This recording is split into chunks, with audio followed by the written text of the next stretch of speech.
because this is a world where what we believe happens.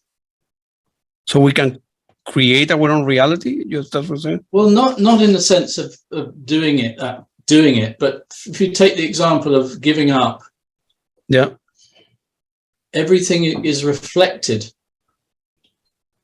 out there from within. So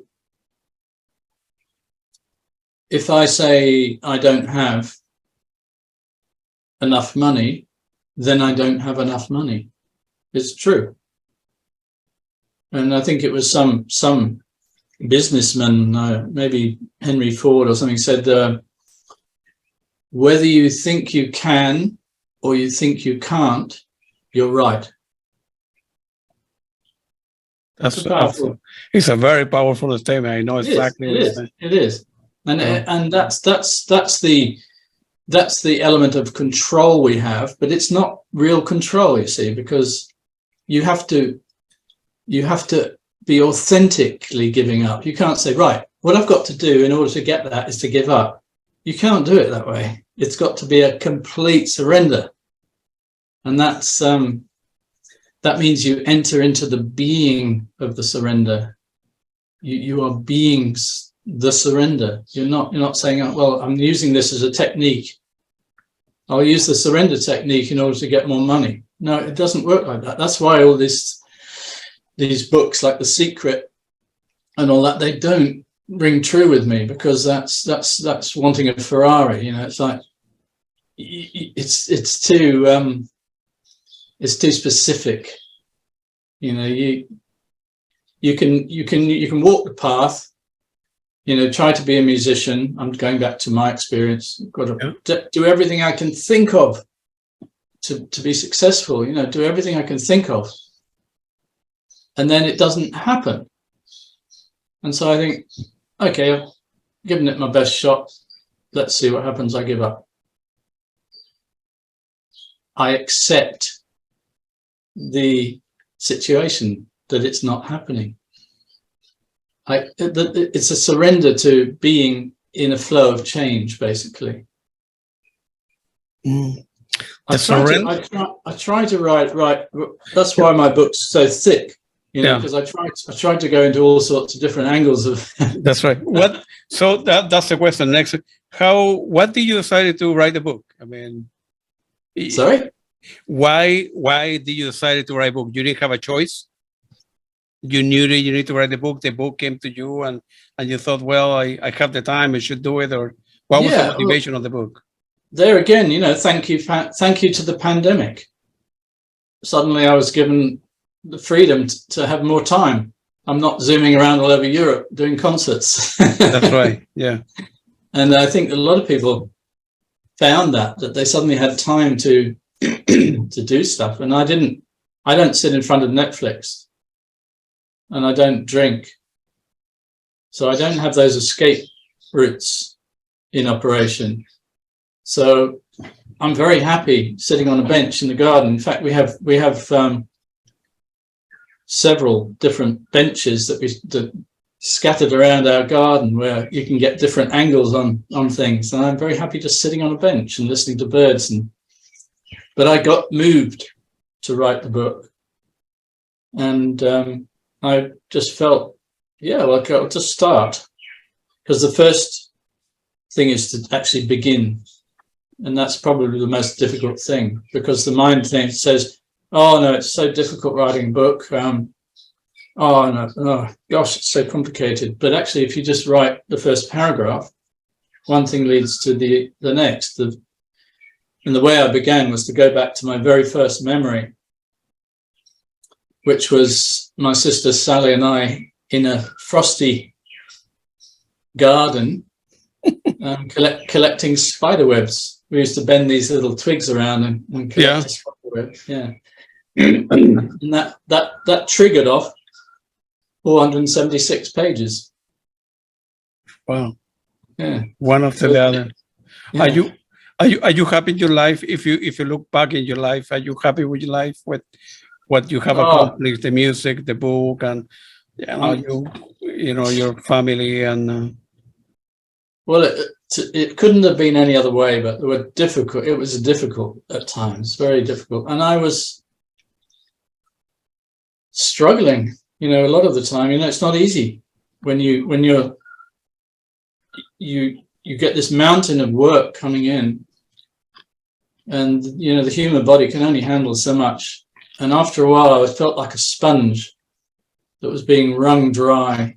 I was being asked to write music, and there wasn't any music there to write. You know, when you're taking on film music, you have to please the team. You know, you got the director, the producer, the editors, and you've got to come up with something that everybody likes, not just me. I'm not free like I am with just doing albums, you know, which is just my music. You know, it's coming through me. I have to write to order. And I found that very, very difficult. So in my 40s, although I had everything, you know, plenty of money and nice house, and I got into a state where I was getting quite depressed, even with all this happening around me. I couldn't handle it again. So I got a taste of what Mike must have gone through. absolutely, yeah, that was Yeah. I got a taste. Yeah. That's why you end up moving to Australia, or no? Or Yeah, I moved to Australia in 2001 when I was, just over it, you know, completely over it, and just wanted a complete change. And I just found we had made several trips to Australia before, you know, we drove around Australia in a big Winnebago, and I just found the space so big, and I still experience it like that. There's so few people compared to, you know, you arrive at Heathrow Airport and you get into your hire car and then you join the queues, basically. And it's not like that here, not yet anyway. Yeah. What do you know about Carlos Castaneda? How you encountered him, how you came across his writing and well, it was just a book that was around. His books were around in the 60s, 70s, when I was first beginning to take an interest in who am I, you know, really deeply, and getting interested in philosophy and Zen and Buddhism and yoga and all that sort of stuff. And also taking psychedelics. I took LSD and mescaline, not a lot, but I had the experience. And you know, in his books, Carlos is the apprentice, and Don Juan is the teacher. Yep. And he starts off by giving him mescaline, introducing him to mescalito, they call it, because he says that Carlos is so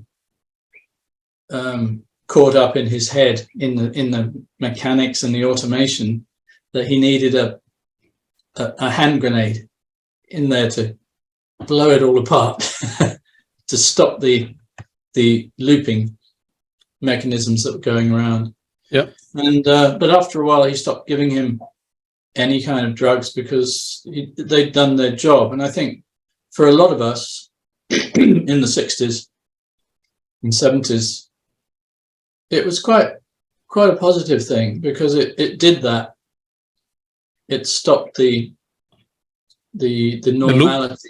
The looping mechanisms. It put a spanner in there, and you think, it just stopped it, just to give that brief window of vision of something that was not normal.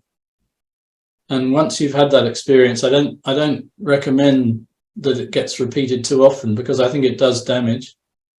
You know, but it's important if you really want to evolve as an awake human being, that we need to get out of this humdrum, constant automated existence.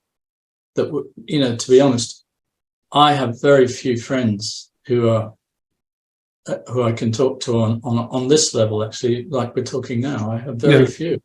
There's not a lot of people about who really are open enough. So thank you for this conversation. No, thank you. I mean, for me, those are, like I told Sally, more than interviews are conversation among two people, three people that like topics that are in music, books, where all the stuff you say, resonate a lot with me. I never done any LSD or I drink beer, stuff like that, but I'm afraid that I couldn't try. I didn't want to try. I don't want to try because I may get addicted. I read somewhere that I think your brother a couple of times got like a bad trip. I don't know what that means, but it's kind of crazy. Are you familiar with the stuff that they do in? I think they do in Mexico and Colombia and Peru, ayahuasca. I don't know if I'm pronouncing it correctly. I've never done it. No, and I'm not tempted to do anything like that. And I haven't done anything, nothing since I was in my early 20s. Yeah. And also, when I was a roadie, I used to smoke a lot of dope, and even driving all around Europe in big 3-ton trucks, stoned out of my head. Yeah. Lucky to survive, lucky to survive. I don't know to which extent you need to try things to get out of the looping system. Or I don't know, maybe, for example, you go with your wife to India very often, right? I've never been in India for many reasons, one way or another. I don't kind of have an interest in going to India. I don't one way or another. It's not appealing to me. I go to London often to see shows. I'm not appealing to go to India. I don't have one way or another what I think good or bad about India, but I don't need to go places or do it or take drugs to go inside myself. I can look myself in the mirror.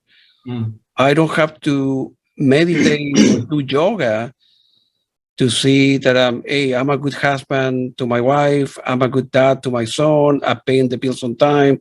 I grew up in a Catholic family, but I grew up out of Catholicism. In Latin America, everybody's Catholic. So I grew up in a Catholic family.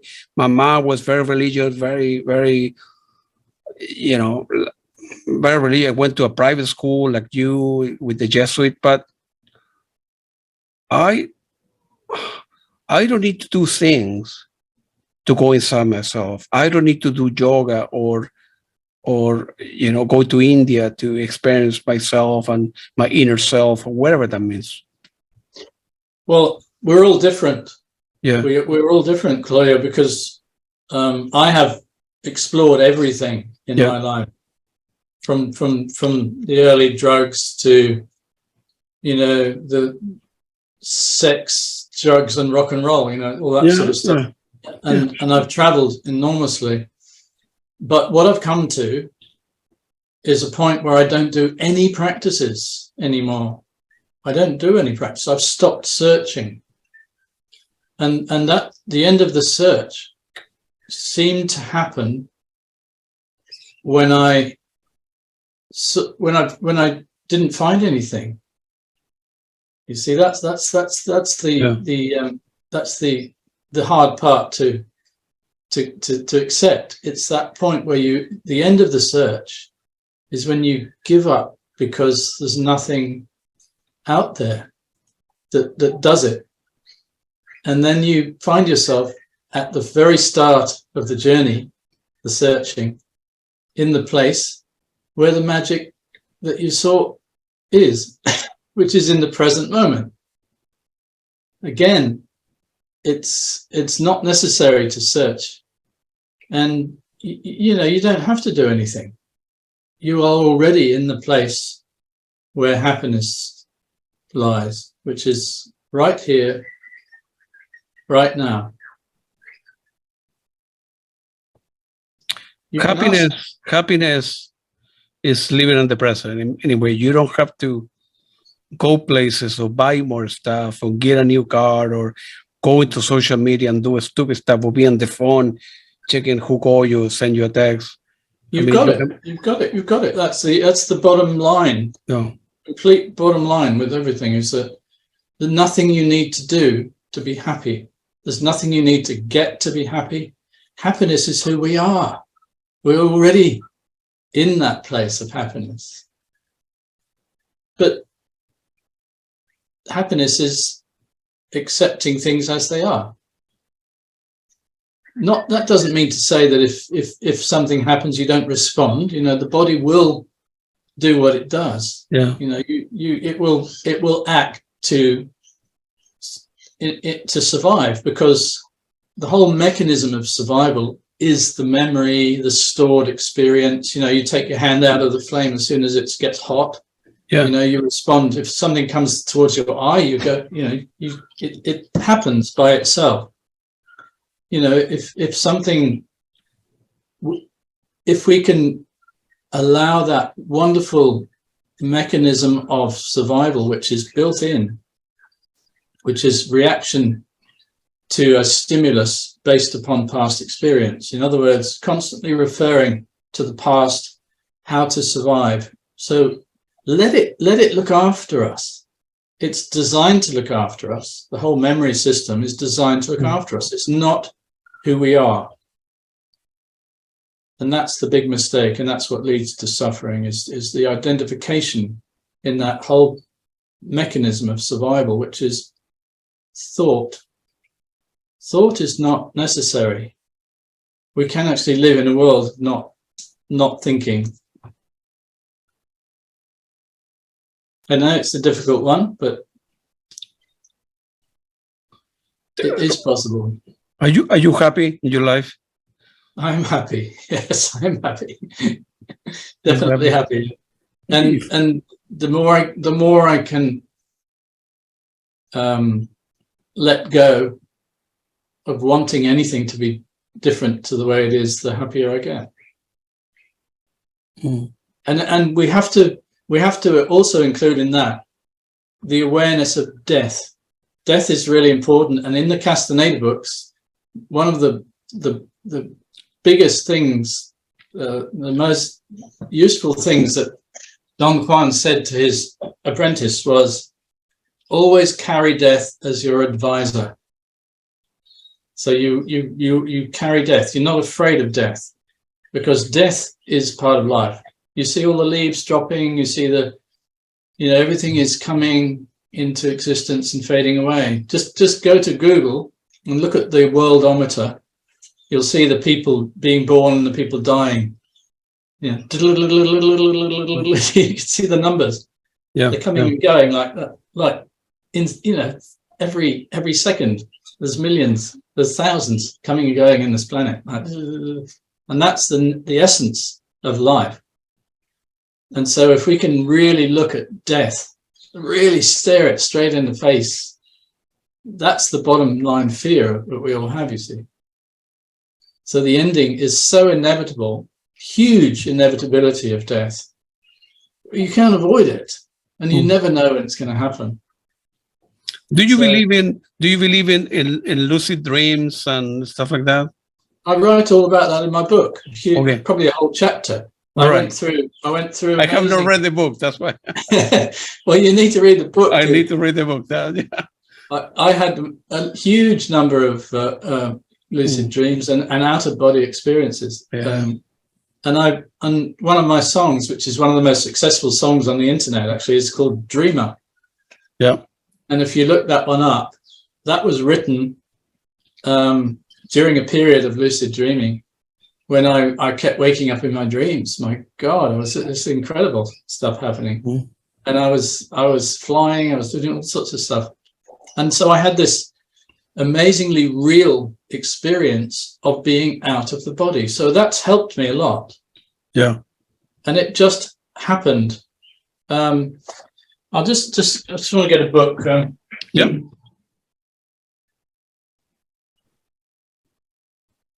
I used to get these, just as I was dropping off to sleep, I used to get this vibration happening in my body, and it used to scare the living daylights out of me, because it felt like my body was, I thought there was something wrong.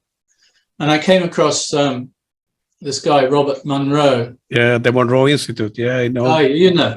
Okay, so they are 2 hours from here in Virginia. They offer a lot of courses. I know. I didn't know, since I have not read your book. I didn't know that you knew that kind of stuff, but I have done a lot of research in this stuff. And okay, well, that was my saving grace, because I came across his first book in which he went through this terrible thing of getting this vibration and was terrified and went to see psychiatrists and I was doing the same, thinking, oh my God, I must brain tumor. Oh my God.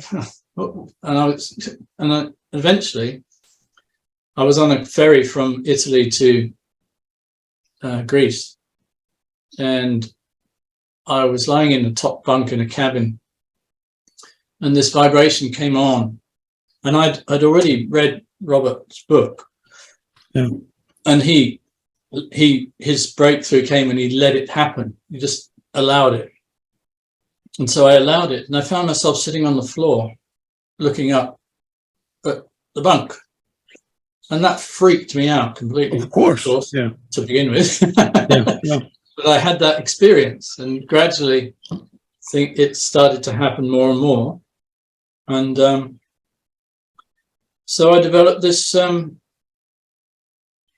confidence that I'm not my body. It was living proof, because I was having the actual experience, you see. And I think that was another wonderful gift I got that helped me to disentangle from this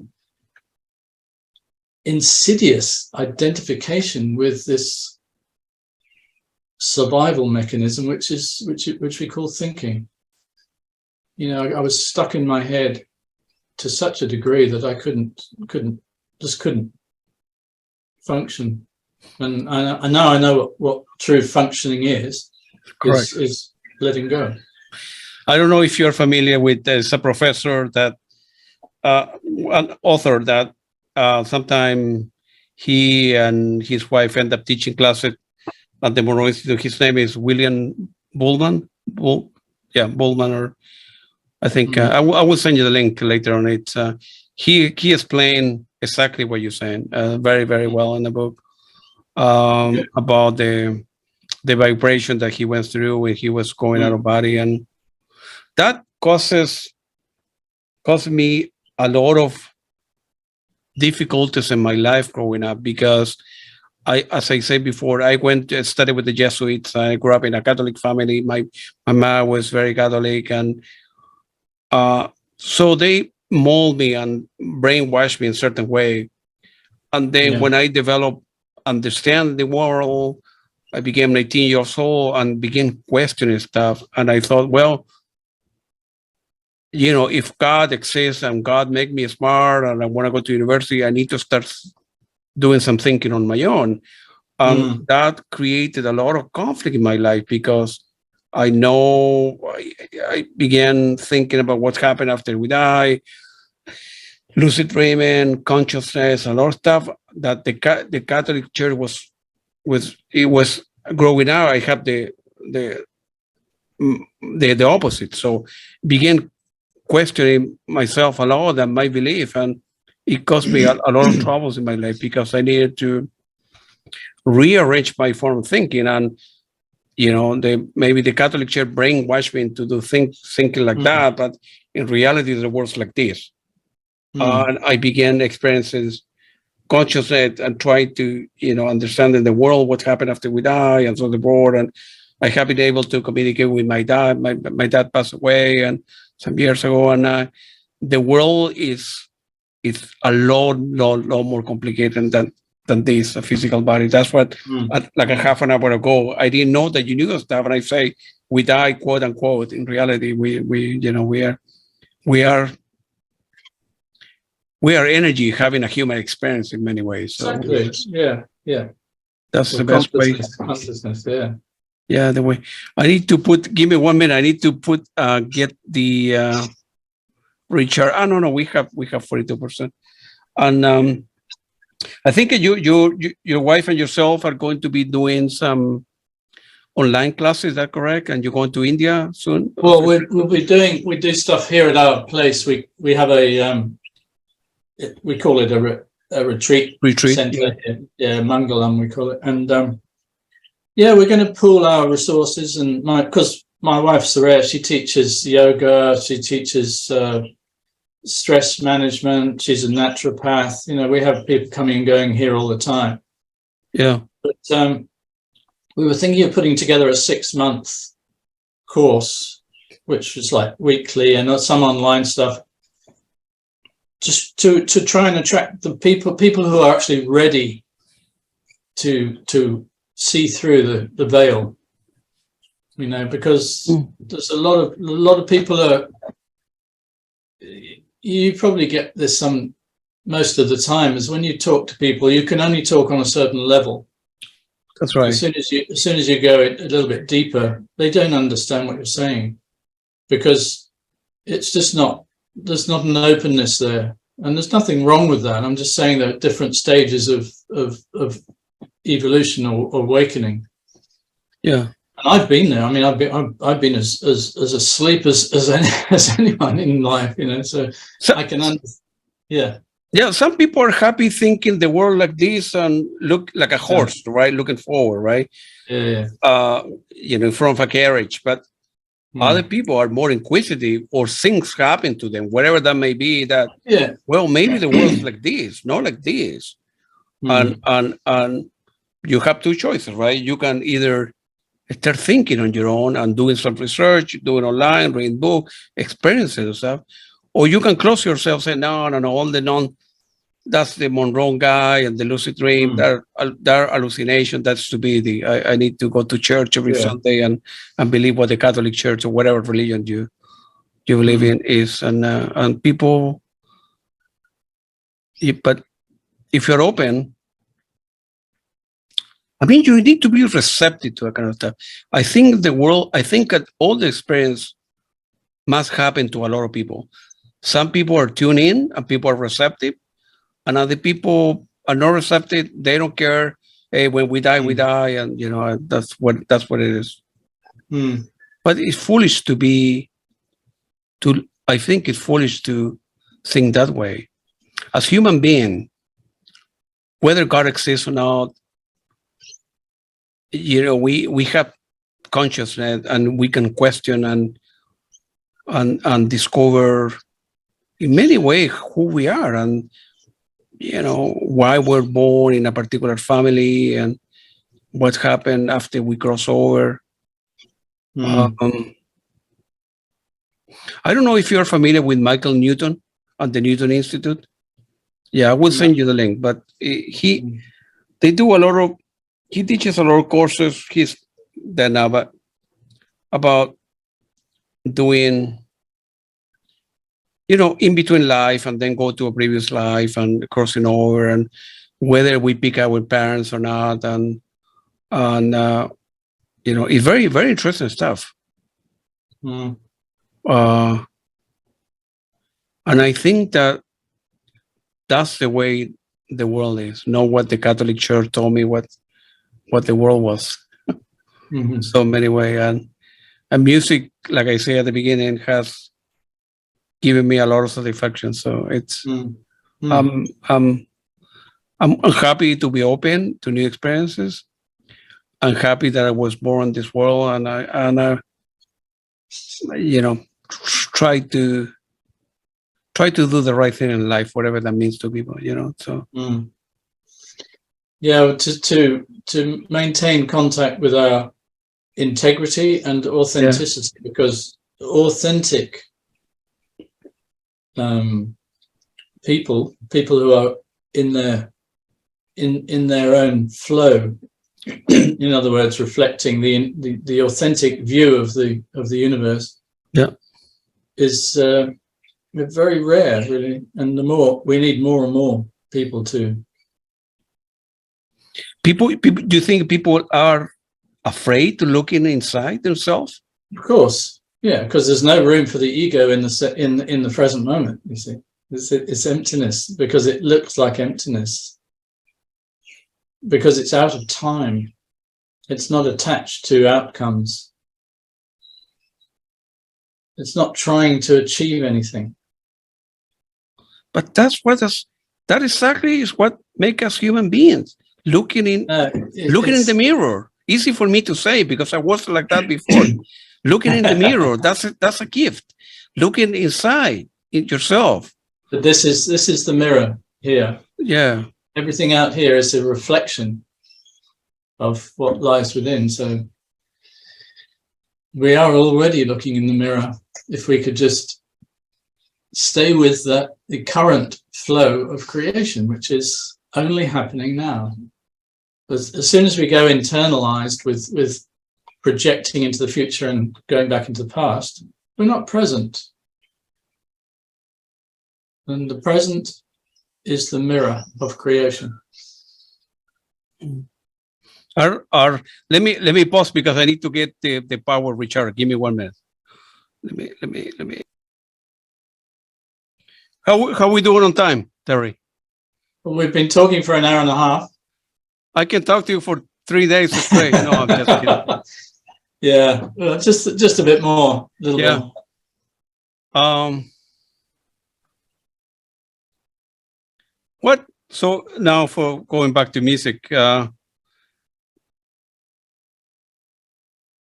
you happy with the music you have written and the music that has come to you, or are you chasing a particular thing that I'm not done with music. I want to do the next piece. No, I just before I went over to Europe recently, I recorded 3 tracks. Yeah. And it was a kind of reflection of the feeling of the pandemic, you know, all the fear and all the stuff that was coming out in the media and I had an idea to call the album Ring of Shadows.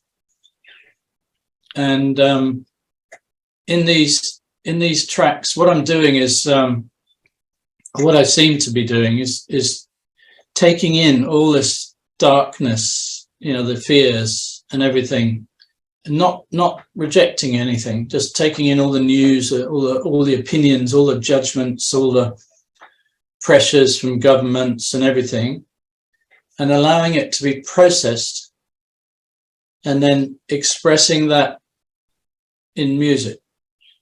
So I've taken some recordings off the internet of people speaking like, you know, things that people would recognize as, you know, people who keep coming on the news or talking about this or talking about that, you know, Anthony Fauci, you know, that sort of thing, you know, and just snippets, nothing that really is supposed to mean anything, just think little snippets of conversation, and then the music plays over the top with this background of sound effects, and I may finish that. I don't know. I'm not desperate to do anything at the moment, so I'm not recording at the moment. But I did have that period of doing 3 tracks, which had that element in it.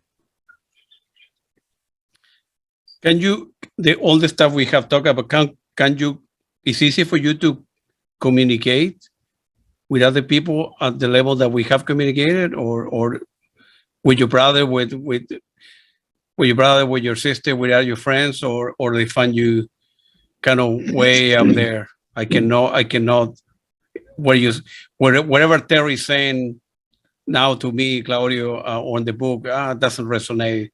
You're daydreaming, you're doing drugs, or you're doing stuff that. Yeah, well, that's the norm. But Soraya and I, we're totally on the same page, which is an enormous blessing, a wonderful luxury to have a partner with whom you completely at one with. And it seems to be incredibly rare, because we have people coming and going all the time, and most people are in stress. Yeah, you know, and Soraya deals with, you know, people who are quite damaged, quite a lot, you know, and I have 1 or 2 friends. That's what I'm saying. You can probably count on one hand people that I can really talk to on a deep level where they actually understand what you're saying, because the interpretive mind is so clever. Do you remember, you heard of Krishnamurti? Yeah. An Indian teacher. He spent his whole life talking, trying to get through to people, you know, but he used to talk to thousands at Carnegie Hall, all over the world. And one of the most common things he used to say to people is, "You are too clever. You can't see this because you're too clever." And when you're identified in the thinking mind, you've got these belief systems, things that have been looping. And so the recognition is so powerful to keep things as they are, you know, as you believe them to be, that there's no ears to hear. There's no eyes to see. It's just an automation, which is sad. And that's really the world of suffering. But because it's a lot easier to live in denial. Yeah, well, it's not easy. Well, you sometimes you don't know any better. You have protective mechanisms out your head that you keep on going like that. You don't want to look sideways. You know, it's a bit like a robot. You know, you're constantly repeating experience. Yeah. There's nothing much new happens in your life because you're not open to it. You know, it's that's suffering, and the way out of suffering is to stop. Just stop and look around.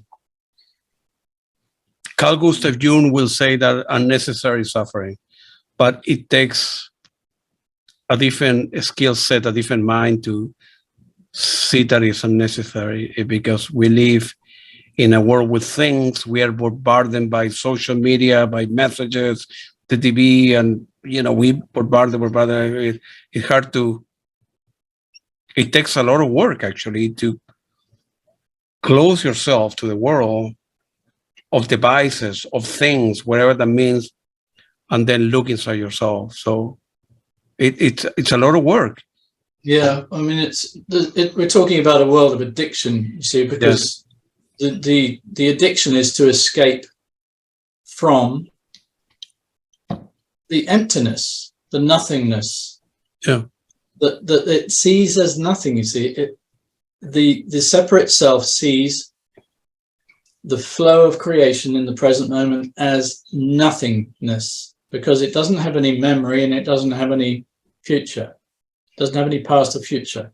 You're flowing with it like this. You've got this flow of creation. You are in it. You've dived in the river and you're flowing downstream. That's right. So you're in it. You're in it. So you don't have any resistance to it. You're not trying to swim back up, you know. You're actually just open, like Jesus on the cross. You know, that's the symbol. He's open to everything, suffering or whatever. It's not suffering if you're open. The place of suffering is the locked doors. You know, these fortresses that we create around ourselves. We draw in a circle around us, and we use all our energy to maintain this little world that I am at the center of. I have to defend it. You know, I'm this sort of person. I can't do that. I can't do that. I'm this sort of person. If anything else comes close, oh no, that's not me. Oh yeah, come in, more cigarettes. I'll have some Netflix as well, and whatever. You know, I'm being a bit cynical, but it is a bit like that. Yeah. And we don't see beauty. From there, you cannot see beauty. You cannot experience true beauty, because true beauty is who we are, which is nothingness. Try and understand that. Not that easy. Try and grasp hold of that. You know. No, it's you need to be open and you need to be receptive, and it's a lot of work. I think it's not that easy for people to let go of things, let go of the internet, let go of Netflix that you mentioned, and this and that, and then look inside yourself. It's not that easy, but well, one of the biggest things in life in the moment is we eat too much, we drink too much, we trying to take in stuff thinking it'll make us better, but actually it just makes us fat and unwell. Just go out into nature. Nature is the biggest teacher. You just go sit in nature and listen to the birds. It's just going about its business. Through the pandemic, through wars, it does its best. Even on the battlefields, the crows still fly around. The flowers will grow in the mud if they can. Everything does its best because it's not affected by the fear of future, which is constantly referring back to the past. It's the nature of nature to be happy and flowing. nature, absolutely, man. Yeah. Well, hopefully one day, if you ever come to the United States, ping me and then we'll get together for dinner. You are always welcome to come to my house. And then I never been in Australia, but so I hopefully one day we'll go there. One day I would like to meet you one day face to face, not Zoom, not via internet. Great, have dinner and read the book because it gives you much more of an insight into. I will into who the story is not who I am, but it's important to be aware of that, to revisit and complete the past experience, because that's what it helped me to go back into those memories, to re-experience things, and it's clarified a lot of things for me writing that. Yeah, feel free to mention your website where listeners can buy your music or the book and the CDs and the band, whatever you have. Yeah. I have all the usual stuff, the Spotify, Apple Music. Just type in Terry Oldfield, you'll get all the stuff. My YouTube channel, I have 200 videos there. Really? All right, I need to check it out. Yeah, just type in Terry Oldfield YouTube. Yeah. And this book, best to get it on Amazon. Yep. It's easy, they just send it to you. Or you can get the Kindle version on Amazon. Yeah. Hard copy, soft copy. I've done my best to make things available, and I'm always doing more to try and share this wonderful simplicity that's available to us all if we're willing to let go. If we're willing to, that's the willingness is the difficult part, Yeah, because we've got too much stuff. Totally. Yeah, it works. This simplicity will overflow into your relationships. Yeah. It will overflow into your creativity, your health. The body will be healthy. I'm 73. I'm still walking and running and doing everything I need to do. Good for you, man. Still functioning. Yeah. Good for you, man. I'd like to, my if I have any ambition is just to share as much as possible with people. That's good. It was very nice talking to you, Terry, and hopefully one day I will have the opportunity to talk to your sister Sally and your brother Mike. You never know. We might be coming over. Yeah. One day will be good to do like a Zoom session with the three of you, the Oldfield family. I don't know if that will be receptive to do that. No. It's always been my dream, but I seem to be the one that's out and about doing things. The others, they're really? leading a quieter life. Yeah. So you call on the phone? You don't do this kind of stuff? No. No, we don't. I have visited because they both live in the Bahamas. Yeah. And it's quite a journey from Australia. So. Yeah. Well, hopefully I will have the opportunity to meet them. I like Sally's music, and I course, I love my brother, and hopefully we'll have the opportunity to meet them as well. It was very nice talking to you. Have a great day down there. I will send you the link tonight when they process the interview, and it was very nice talking to you, and Looking forward to meeting you one day, man. Namaste. Namaste. Thank you. Appreciate it.